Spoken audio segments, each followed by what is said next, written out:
प्रेम नवोदय सभी साथियों को, सभी संगियों को। मैं माफी चाहता हूँ, देरी से आ गया हूँ आज। तो मैं करीब 9 बजे जुड़ा हूँ। आज के कंसेप्ट में मैं इसी बात को आगे ले जाना चाहता हूँ कि जुड़ना कैसे है, जोड़ना कैसे है, जुड़ने के लिए क्या करना है और जोड़ने के लिए क्या करना है, और हमारे जुड़ने और जोड़ने की फिलॉसफी क्या है।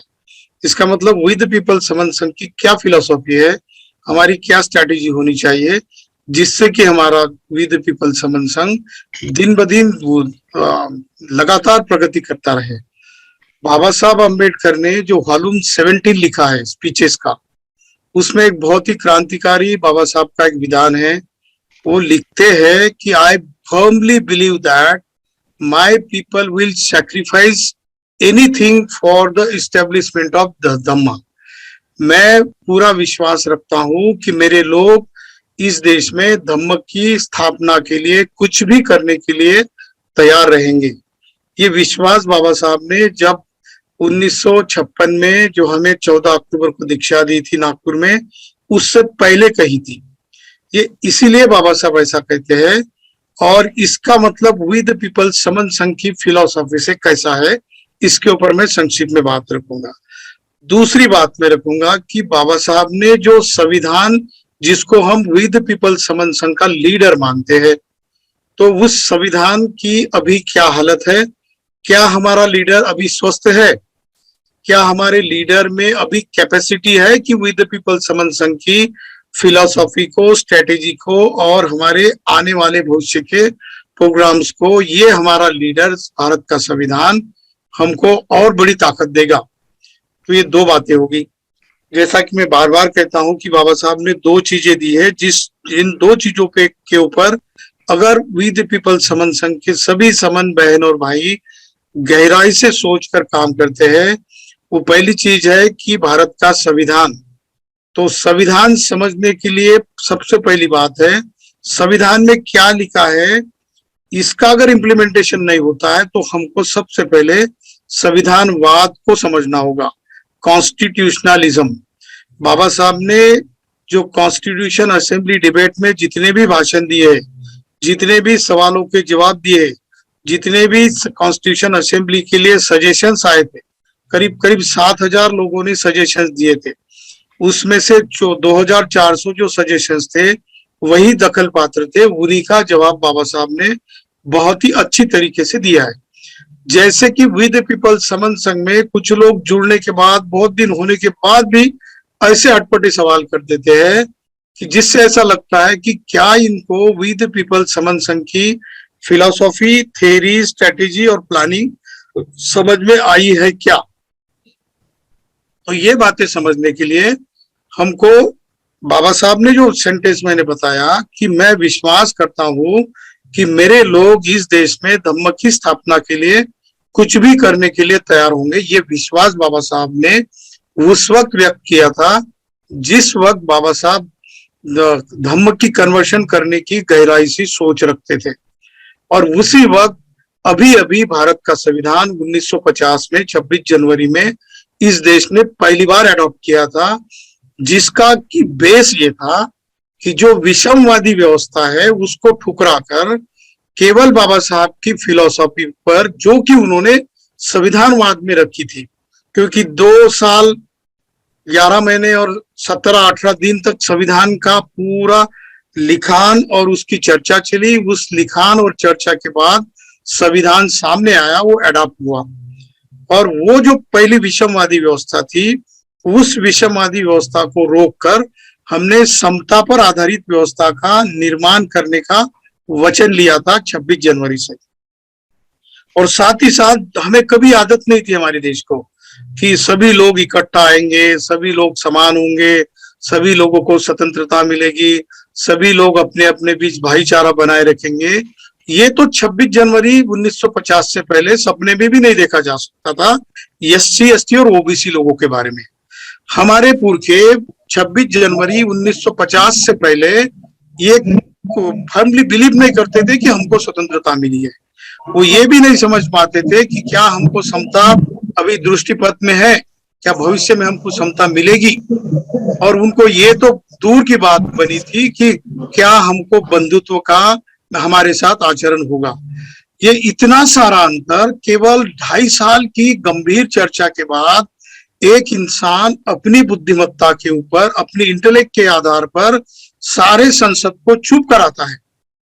जैसे कि 21 फरवरी 1948 को बाबा साहब ने संविधान सभा में भारत के संविधान का मसूदा रखा था, और 21 फरवरी 1948 को, और उसके बाद 4 मार्च को गवर्नमेंट ऑफ इंडिया का एक गैजेटियर पब्लिश हुआ था, जिसमें एक नोटिफिकेशन आया था कि जिन जिन साथियों को ये जो संविधान का मसूदा हमने बनाया है, इसके ऊपर जिनको भी कुछ क्वेश्चन है, कुछ सुझाव है और कोई आपत्तियां है, कृपया वो हमें लिखकर बताएं। और उसका टाइम करीब करीब 7-8 महीने का रखा था। 4 नवंबर 1948 तक ये सारे सजेशंस, ये सारे सवाल, ये सारी आपत्तियां वो संविधान सभा को लिखनी थी। तो उस वक्त जो 7,000 लोगों ने जो क्वेश्चन रेज किए, उनमें से सिर्फ 2400 क्वेश्चन ऐसे थे जिसको कि लगा कि बाबा साहब ने जाना कि इनके ऊपर क्वेश्चन पे सवाल देने की बात है। बाद में 4 नवंबर 1948 के बाद फिर एक स्पेशल सेशन हुआ जो कि करीब 6-7 महीने तक चला, और उस सेशन में जो भी बाबा साहब ने कहा वो हमारे भारत के संविधान का क्रक्स है, वो मूल आधार है, बेस है, उसको हम संविधानवाद कहते हैं। तो इस संविधानवाद में और विद पीपल समन संघ की फिलॉसफी में, थ्योरी में, कंसेप्ट में क्या कुछ है, ये हमको सब पता चल जाएगा अगर हम लोग संविधान की जो मूल कॉन्स्टिट्यूशन आर्काइव्स में संविधान सभा के डिबेट्स को अगर पढ़ते हैं। तो इसमें क्या ऐसी बात है कि जो कि समन संघ की फिलॉसफी का बेस है। तो बाबा साहब ने 2400 सवाल जो आए थे उनके ऊपर जो आंसर्स दिए, वो आंसर देते वक्त संसद में बाबा साहब को कोई भी चैलेंज नहीं कर सकता था, करता भी नहीं था क्योंकि काबिलियत नहीं थी। लेकिन वो लोग बाहर जाकर पॉलिटिक्स करते थे और संख्या की राजनीति से बाबा साहब को फिर हर्डल या बाबा साहब के काम में बाधाएं लाने की कोशिश करते थे।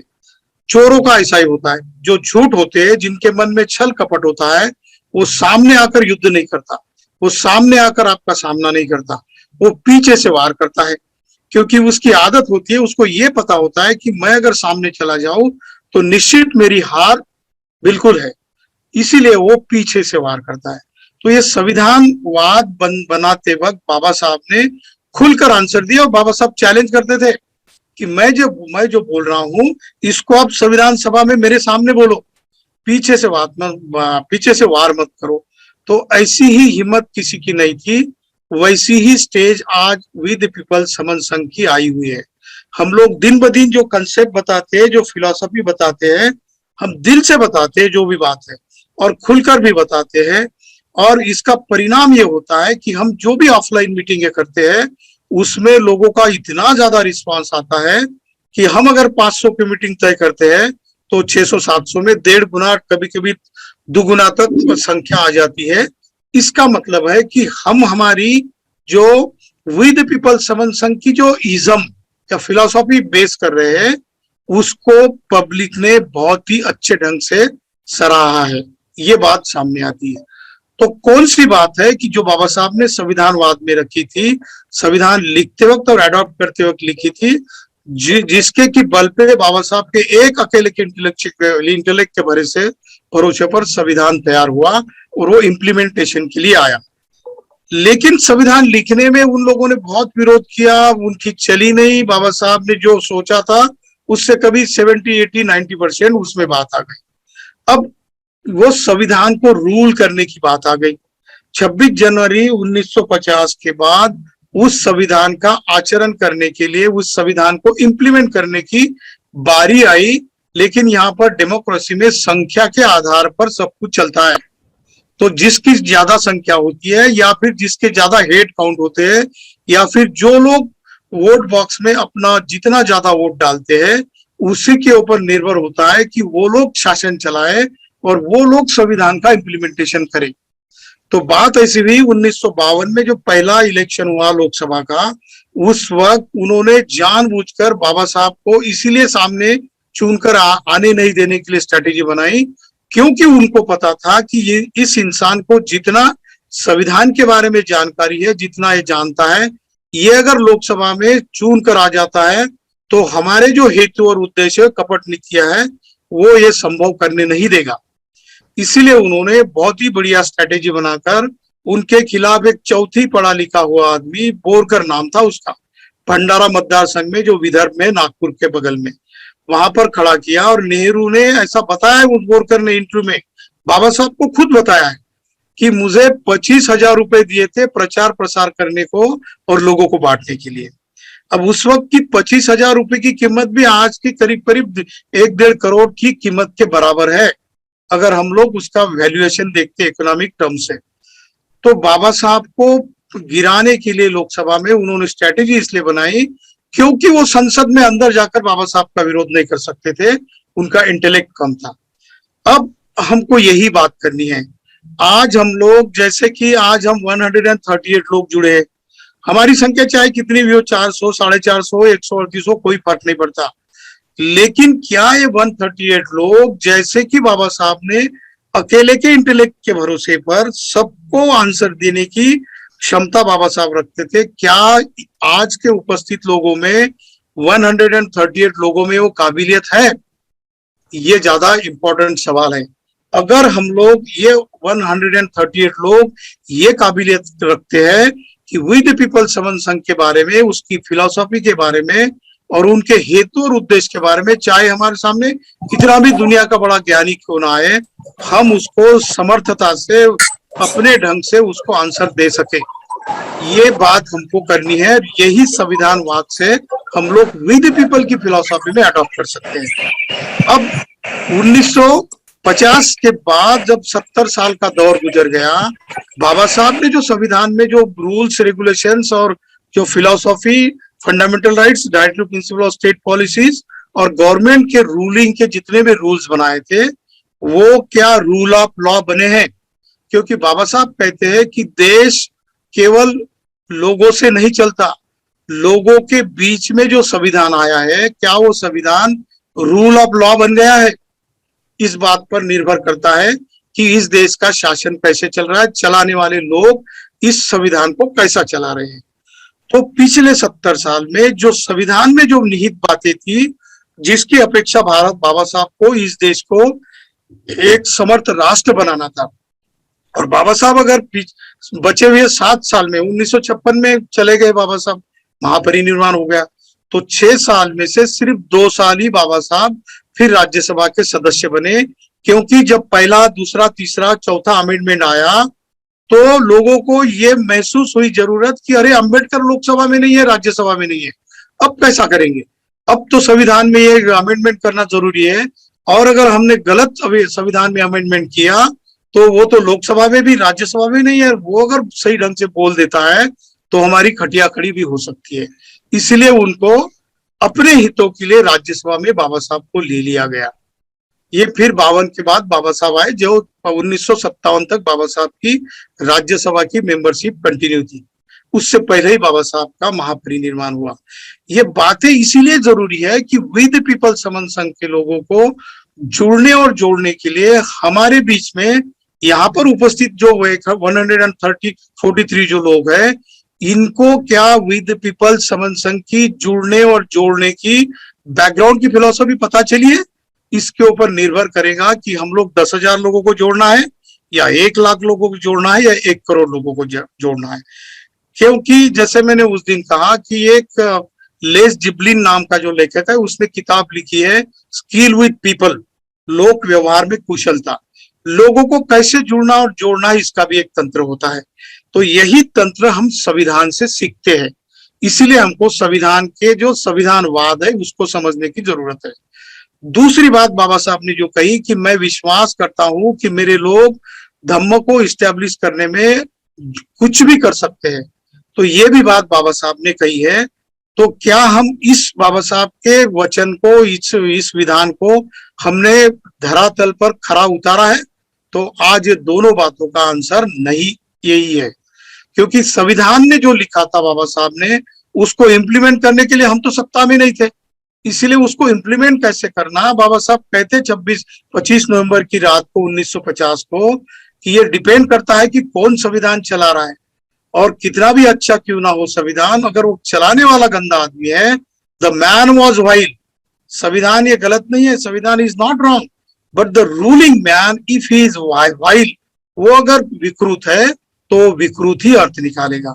और संख्या के आधार पर डेमोक्रेसी चलती है, इसीलिए हम लोग पिछले 70 साल से जो बाबा साहब ने मूल्य हमारे संविधान में दिए थे उसको इम्प्लीमेंट नहीं कर पाए, और वो लोगों ने उसका पूरा उल्टा कर दिया।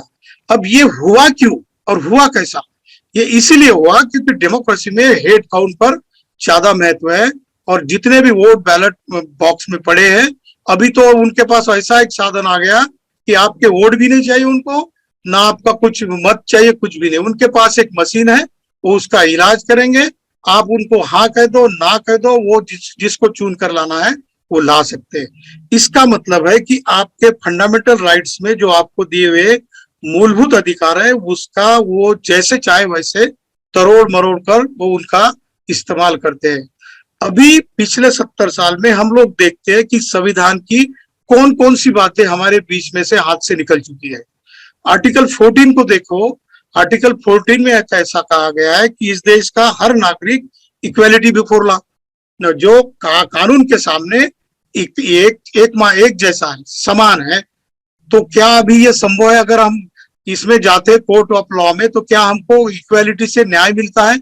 नहीं मिलता। इसका उदाहरण देना चाहता हूं मैं। जैसे कि हम बहुत बार बार बताते हैं कि 2 अप्रैल 2018 को हम लोग 10 लाख के ऊपर संख्या में जुड़ गए थे और हमारा एट्रोसिटी एक्ट बरकरार हुआ। ये तो बात हुई कि हम इकट्ठा आने के बाद ऐसी संभव हुई, लेकिन मैं बार बार कहता हूं कि motivation gets you start, habit keeps you going. Buddha कहते हैं कि आपको प्रेरणा से प्रेरित होना पड़ेगा, लेकिन आपको बार बार प्रेरित होना पड़ेगा। वो प्रेरणा तुम्हारी आदत अगर बनती है तो उसका परिणाम होता है। तो इसीलिए जो 2 अप्रैल 2018 का जो इवेंट आया था, उससे सिर्फ हमारा एक एट्रोसिटी एक्ट बचा, लेकिन दूसरे 2 नुकसान हम कर गए। उसमें एक बात बहुत ही नजर में आने वाली बात हुई थी। एक तो उस सारे जो जितने लोग रास्ते पे आए थे, उनके हाथ में एक नीला झंडा था जो बाबा साहब ने दिया हुआ, और दूसरा उससे भी ज्यादा मार्क करने वाली एक बात थी कि उन लोगों में से उतने ही संख्या में पंचशील का ध्वज था। तो इसका मतलब है कि लोगों का मत जो है, वो रास्ते पे आने वाले लोग थे, वो कॉमन मैन थे। उन्होंने 2 बातें बताई कि हमारे हाथ में नीला ध्वज है, हम लोग बाबा साहब के पॉलिटिकल व्हील से काम करना चाहते हैं। और दूसरी बात ये देखकर आई कि लोग चाहे बुद्धिस्ट बने या ना बने, उनके हाथों में पंचशील का ध्वज था। इसका मतलब हम लोग बाबा साहब की बुद्ध धम्म की फिलॉसफी को अडॉप्ट करने के लिए और उसका नुकसान नहीं होने के लिए इकट्ठा आए थे। 2018 के 2 अप्रैल के बाद हम सिर्फ 13 पॉइंट रोस्टर पे ही एक बार इकट्ठा आए। उसके बाद 2 साल से पिछले हम लोग इकट्ठा नहीं आए, कोरोना की वजह से हो सकता है, या फिर हम भूल गए कि हमको इकट्ठा आना है। तो इसका नुकसान ये हुआ कि अयोध्या का केस जो सुप्रीम कोर्ट में चला, तो उसमें एक बहुत बड़ी बात हो गई जो शायद आपको पता है या नहीं है। सुप्रीम कोर्ट में केस चली, 3 पार्टियां थी। हमारे लोग थर्ड पार्टी करके इंटरवीनर पार्टी थे उस केस में। एक मुस्लिम पार्टी थी, एक हिंदू पार्टी थी और एक बुद्धिस्ट पार्टी थी। सुप्रीम कोर्ट ने पहले ही तय किया था कि सिर्फ दोनों ही पार्टियों को सुनना है, और जब 2 पार्टियों का आर्गुमेंट हो गया तो उसके बाद जस्टिस ने कहा कि ये तीसरा जो पक्ष है, ये पक्ष अब हम अभी नहीं सुनेंगे, वो बाद में सुनेंगे। उन्होंने ऐसा नहीं कहा कि आपको सुनना नहीं है, क्योंकि पहले ही तय किया था कि आर्कियोलॉजिकल सर्वे ऑफ इंडिया का जो रिपोर्ट था, वो वहां पर बुद्धिस्ट साइट्स है, 70 एकड़ के एरिया में पूरे बुद्धिस्ट आर्कियोलॉजिकल साइट्स के बहुत सारे प्रमाण वहां पर आर्कियोलॉजिकल सर्वे ने बताए थे। और हमारी पार्टी और हमारे वकील लोग वहां पर आर्गुमेंट भी करना चाहते थे। उनको पता था अगर इनको आर्गुमेंट करने का चांस दे दिया तो हमको ये जो जजमेंट है वो इन्हीं के बाजू में देना पड़ेगा। इसलिए उन्होंने उनको क्या किया, उनको सुनाई नहीं और उनको कह दिया कि ये बाद में सुना जाएगा, और फैसला दे दिया। तो ये एक फैसला आया कि इन एक तीसरे पक्ष की बात नहीं सुनते हुए पहली बार ऐसा हुआ कि सुप्रीम कोर्ट ने जजमेंट दिया। तो ये एक बहुत बड़ा नुकसान हुआ, क्योंकि आज हम देखते हैं वो पूरे 70 एकड़ के एरिया में पूरे बुलडोजर से जितने भी आर्कियोलॉजिकल एविडेंसेस है वो नष्ट किए जा रहे हैं। तो हमारा जो बाबा साहब ने जो हमको आर्टिकल 25 से लेकर आर्टिकल 29 तक का अधिकार दिया था, वो कौन सा अधिकार है? वो अधिकार है सेक्युलरिज्म का। हम लोग संविधान का प्रियम्बल हर दिन पढ़ते हैं और उसमें धर्मनिरपेक्ष हर दिन पढ़ते हैं, लेकिन आर्टिकल 25 और आर्टिकल 25 से लेकर आर्टिकल 29 तक का उस वक्त सुप्रीम कोर्ट ने भी उल्लंघन किया। अब आर्टिकल 14 का उल्लंघन होता है क्योंकि जजमेंट में हमको जस्टिस नहीं मिलता। आर्टिकल 15 का भी होता है। आर्टिकल 15 कहता है कि इस देश में जितने भी धर्म है, जितनी भी फिलोसॉफी है, जितने भी आचरण करने के माध्यम है, उनके साथ इक्वल बर्ताव किया जाएगा। अगर ये केस अगर इसके साथ देखते तो आर्टिकल 15 का भी हमारा उल्लंघन हुआ, क्योंकि हम बुद्धिस्ट साइड से थे, बुद्धिस्ट साइड की बात भी सुनी नहीं गई, तो ये वायलेशन हुआ। आर्टिकल 16 का वायलेशन कैसे हुआ पिछले 70 साल में?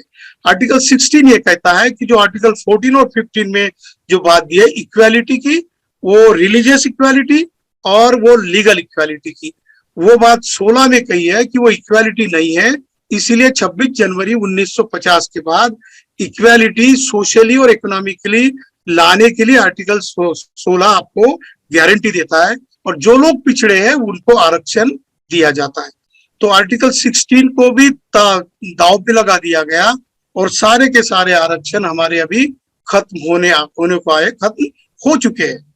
इसका मतलब एक इंसान संविधान सभा में खड़ा रहता है और हम 110 करोड़ लोगों के SC ST OBC लोगों को न्याय देने की बात करता है, न्याय दिलाता है, लेकिन हम 110 करोड़ लोग होने के बावजूद भी वो आरक्षण का आर्टिकल 16 का अधिकार नहीं बचा पाते। आर्टिकल 17 की बात तो आई है, हमने 2 अप्रैल 2018 में किया। आर्टिकल 70 में अनटचेबिलिटी को रिमूव करने के लिए एट्रोसिटी एक्ट और बहुत CRPC CPC एक्ट लाए गए थे, उनको तो हमने एक को बचाया।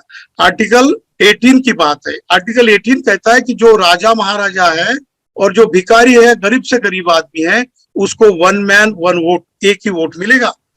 तो राजाओं को और एक भिखारी को एक ही लाइन में वोट देते हुए खड़ा करने का इतना बड़ा हिस्टोरिक काम बाबा साहब ने आर्टिकल 18 में, अकेले आर्टिकल में, का 2 लाइन का आर्टिकल है, सिर्फ 2 लाइन के आर्टिकल में 2-2.5 हजार साल की प्रथा को बाबा साहब ने खत्म कर दिया।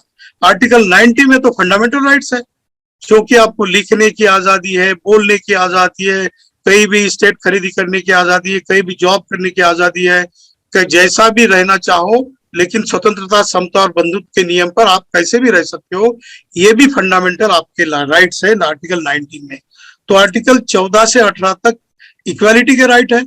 आर्टिकल 19 में जो आपके फ्रैटर्निटी के राइट्स है, और आर्टिकल 23 से 25 तक आपको बंधुता के या फ्रैटर्निटी के राइट्स है, और 25 से 29 तक के राइट आपको रिलीजियस इक्वालिटी के लिए आपको जो है सेकुलरिज्म के राइट्स है। ये सारे राइट्स पिछले 70 साल में लगभग हमने गवा दिए हैं। अब बाबा साहब की उन्हीं बातों पर आते। बाबा साहब ने 17 दिसंबर 1946 में जो व्याख्यान दिया था, संबोधित किया था संविधान सभा में, उसमें 2-3 बातें कही थी। सर ज्यादा अगर हो जाए तो मुझे बता देना, मैं बंद कर दूंगा। तो बाबा साहब ने 17 दिसंबर 1946 को जो बात कही थी, उन्होंने एक कहा था कि I am Indian first, I am Indian last, मैं प्रथम था और अंततः भारतीय हूँ। उस वक्त सारे लोग कहते थे कि मैं पहले हिंदू हूँ, फिर भारतीय हूँ, मुस्लिम हूँ, फिर भारतीय हूँ, क्रिश्चियन हूँ, फिर भारतीय हूँ। तो बाबा साहब के उस भाषण के 2-3 एग्जाम्पल से बाबा साहब ने इस देश को एक संघवादी राष्ट्र बनाया। संघे शक्ति जो हम कहते हैं, वो संघी शक्ति का जो इम्प्लीमेंटेशन है फिलोसॉफी का, वो बाबा साहब ने इस देश में पिरो दिया है, इसमें डाल दिया है। सिर्फ इतना है कि उसके ऊपर इम्प्लीमेंट करने की जरूरत थी, जो कि हम पिछले 70 साल में इम्प्लीमेंट नहीं किए हैं, इसलिए हमने खुद के पैरों पे पत्थर मार दिया है। तो ये सब कुछ नहीं होने के लिए हमको जुड़ना और जोड़ना है, क्योंकि वो लोग कहते हैं कि बाबा साहब ने कहा संविधान सभा में कि आप मुस्लिमों को भी इन्वॉल्व कर लो, शेड्यूल कास्ट शेड्यूल ट्राइब को भी इन्वॉल्व कर लो, OBC को भी इन्वॉल्व कर लो, और जो रिलीजियस माइनॉरिटीज है उनको भी देश के निर्माण में इकट्ठा ले आओ, तभी ये देश देश बन सकता है, राष्ट्र बन सकता है। तब तक आप एक धर्म के आधार पर आप राष्ट्र नहीं खड़ा कर सकते। और फिर आगे जाके 25 नवंबर 1949 को बाबा साहब कहते हैं कि अगर इस देश में एक ही धर्म की फिलॉसफी अगर लाओगे तो ये देश राष्ट्र नहीं बन सकता, ये देश टूटने वाला है। और वो कैसे टूटेगा ये भी प्रोसीजर बताई है कि जो लोग असंतुष्ट है, अभी हम लोग बहुत असंतुष्ट हो गए क्योंकि हम पिछले 1-1.25 साल से सोच रहे हैं, बार बार सोच रहे हैं, अगर इसके बावजूद भी हमको न्याय नहीं मिलेगा तो हो सकता है हमारा पैंतरा हम बदलने वाले हैं। हम बदलेंगे कि हमको जो संविधान में दिए हुए हमारे फंडामेंटल राइट्स और directive principle of state policy से सोशल और इकोनॉमिक राइट्स नहीं मिल रहे, तो क्यों ना हम इस देश में तोड़फोड़ कर देंगे। वो आज उसकी भाषा कर रहे हैं, लेकिन जब हमारे नाक में पानी चला जाएगा तो भीमा कोरेगांव जैसा इंसिडेंस भी आ सकता है, ऐसा बाबा साहब कहते हैं। The person those who will not get the benefit of the constitution and the democracy, they will blow up the structure of this country. जो हमने संविधान सभा में इतनी मेहनत से बना हुआ जो स्ट्रक्चर है, जो मंदिर है, इसको वो उद्ध्वस्त कर देंगे अगर उनको न्याय और अधिकार नहीं मिले तो। ऐसा बाबा साहब ने 25 नवंबर की भाषण में संबोधन सभा में कहा था। ये बात इसीलिए जरूरी है कि हमको इस देश के डेमोक्रेसी के मंदिर को ब्लो अप नहीं करना है, डिस्ट्रॉय नहीं करना है, क्योंकि बाबा साहब ने कहा कि किसी चीज को खत्म करने से, डिस्टर्ब करने से, तोड़ मरोड़ने से सवाल का जवाब नहीं मिलता। इसको चर्चाओं से और एक दूसरे के साथ संबंध अच्छे बनाने से ही वो मिट जाता है। इसीलिए बाबा साहब ने कहा ये फिलॉसफी मेरे गुरु तथागत बुद्ध के पास ही है। केवल और केवल बुद्ध का तत्व ज्ञान ही इस देश को ब्लॉक होने से, इस स्ट्रक्चर को उद्ध्वस्त होने से बचा सकता है, ऐसा बाबा साहब का विश्वास था। इसीलिए बाबा साहब कहते हैं कि जो डेमोक्रेसी का जो पैटर्न है वो समता, स्वतंत्रता, बंधुता और राज की एकता बनाने के लिए हमको सामाजिक और आर्थिक डेमोक्रेसी संविधान दे सकता है, और कल्चरल डेमोक्रेसी जो है भगवान बुद्ध का धम्म दे सकता है। और यही बात को हमने गुरु माना है, संविधान को हमने अपना गुरु नेता माना है, और बुद्ध की फिलॉसफी को हमने संघ की फिलॉसफी करके हमारे बीच में अडॉप्ट किया है। इसीलिए ये दो बातें अगर हम लोग गहराई से वी द पीपल समन संघ में लाते हैं और इसी फिलॉसफी के आधार पर अगर हम सबको जोड़ते हैं। अब जोड़ने और जुड़ने की बातें हर दिन होती है। जुड़ना कैसे है? तो पद, पैसा, प्रतिष्ठा, अहंकार, इन बातों को छोड़ देना है। छोड़ते छोड़ते जाओगे तो एक दिन ऐसा हो जाएगा कि सारे के सारे जितने एक दूसरे को विरोध कर रहे हैं वो एक दूसरे के भाई और बहन की तरह नजर आएंगे। आज हम लोग करीब 146 की संख्या में, और पूरे सोशल मीडिया का अगर देखें तो 1000 लोग इस बात को सुनते हैं हर दिन। लेकिन अगर यही बात अगर हम 1 साल और कंटिन्यू करते हैं तो मुझे बड़ी आशा है, मुझे बार बार लगता है कि यही एक पैटर्न है जो इस देश को बचा सकता है। और इस पैटर्न को अगर हम लोग 1 साल तक अगर इम्प्लीमेंट करते हैं ईमानदारी से, ताकत से, सारे कुछ जितने भी हमारे बीच के विवाद है सब कुछ छोड़ दो, 1 साल के लिए तो काम करो। उस इंसान ने 36 साल तक अपने खून का पानी किया था, अपने सारे फैमिली को उद्ध्वस्त कर दिया। उस इंसान ने 4 बच्चे गवा दिए हमारे लिए। उसने इतनी विश्व का सबसे इंटेलेक्चुअल आदमी होने के बावजूद भी उनके घर में पैसे नहीं होते थे। बच्चा मर गया तो उस बच्चे का कफन लेने तक के लिए पैसे नहीं थे। इतना योगदान उस इंसान ने दिया है, लेकिन फिर भी 70 साल से हमारी आंखें खुलती नहीं है। हम लोग वैसे ही एक दूसरे के बीच झगड़े करते रहते हैं। हम हमारे हक और हुकूक और अधिकारों के प्रति भी जागरूक नहीं है। हम इतना तक नहीं सोचते कि सारा कुछ हमारे हाथ से चला गया, फिर भी हम इकट्ठा नहीं आते। तो जो लोग इकट्ठा नहीं आते उनको छोड़ दो, लेकिन जिन लोगों में बुद्धत्व के बीज है, जिसको लगता है कि नहीं समाज इकट्ठा आना बहुत जरूरी है, जो समविचारी लोग हैं ये इकट्ठा आना बहुत जरूरी है, कम से कम उन लोगों को तो जोड़ेंगे। हमारी संख्या तो 110 करोड़ है, उसमें से 1 करोड़ लोगों को क्या हम ला सकते हैं 2-3 साल में? अगर हम लोग ऐसा करेंगे और यही हम प्रण रखेंगे, आज से हम शपथ लेंगे, हम जैसे बाबा साहब बुद्धायनिक धम्म की आखिरी लाइन में कहते हैं कि हम प्रतिज्ञा लेते हैं कि ये बुद्ध का धम्म है, उसका हम गहराई से पालन करेंगे। प्रतिज्ञा हम करते हैं कि हमारे बीच में बहुत असंख्य दोष है, उन सारे दोषों को मिटाकर हम लोग अपने आप को प्योर करने की कोशिश करेंगे। प्रतिज्ञा हम करते हैं कि भगवान बुद्ध का धम्म जो इतना पवित्र है उसको पूरे ताकत से हम लोग इम्प्लीमेंट करेंगे। और फिर कहते हैं कि प्रतिज्ञा हम करते हैं कि बुद्ध धम्म का प्रचार और प्रसार करने की हम लोग यहाँ पर शपथ लेते हैं। बड़ी ताकत से हम लोग ये काम अगर करते हैं तो ही हमारा भविष्य विद पीपल समन संघ के माध्यम से ही संभव है, वरना आने वाली पीढ़ियां पता नहीं, मैं तो सोच भी नहीं सकता हूँ कि क्या होगा। हमारे बच्चों के सामने हम लोग उनके हाथ में क्या देने वाले हैं। अगर ये लोग हम लोग गंभीरता से गहराई से अगर नहीं सोचेंगे तो आने वाले पीढ़ियों का भविष्य ठीक नहीं रहेगा। वो पीढ़ियां वैसे ही गाली देंगी हमको, वो बोलेंगी जैसा कि 2000 साल तक हमारा हाल बुरा हुआ था, एक इंसान ने हमको उसी पटरी पे ला दिया, एक्सप्रेस हाईवे पे ला दिया, लेकिन उन्होंने हमको धक्का मार के उसी खड्डे में डाल दिया जिसके कि बलबूते पे हमारा जीवन भी बर्बाद हो गया। ऐसा आने वाली पीढ़ियां हमारे बारे में इतिहास में लिख सकती है। अगर ऐसा नहीं होना चाहते तो विद पीपल समन संघ में जुड़ने और जोड़ने की बात हर दिन करनी चाहिए। और अगर हम जुड़ने और जोड़ने की बात गंभीरता से करेंगे तो ही हमारा भविष्य ठीक है, वरना हमारे हाथ में अंधकार ही अंधकार है। ऐसा एक एक गहरी सोच से हमें लगता है। तो चलो हम लोग आज से प्रण कर लेंगे, हमारे बीच में जितने भी गुण अवगुण है, जैसे पद का है, प्रतिष्ठा का है, अहंकार का है, इकट्ठा नहीं आने का है, हम लोग चंदा इसके बारे में किसी को भी देने का है, ये सारे बातों को हम गंभीरता से लेंगे। और हम शपथ लेते हैं कि आज से हम लोग एक दूसरे के साथ जोड़ने की कोशिश करेंगे।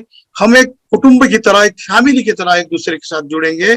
यही हम अगर शपथ लेते हैं तो ही विद पीपल का समन संघ का जुड़ने और जोड़ने का सपना हमारे दृष्टि में है, हमारे आने वाले दिनों में संभव है, वरना जो भी कुछ है वो आप सभी के हाथ में है। धन्यवाद। जय भीम, जय बुद्ध, जय संविधान।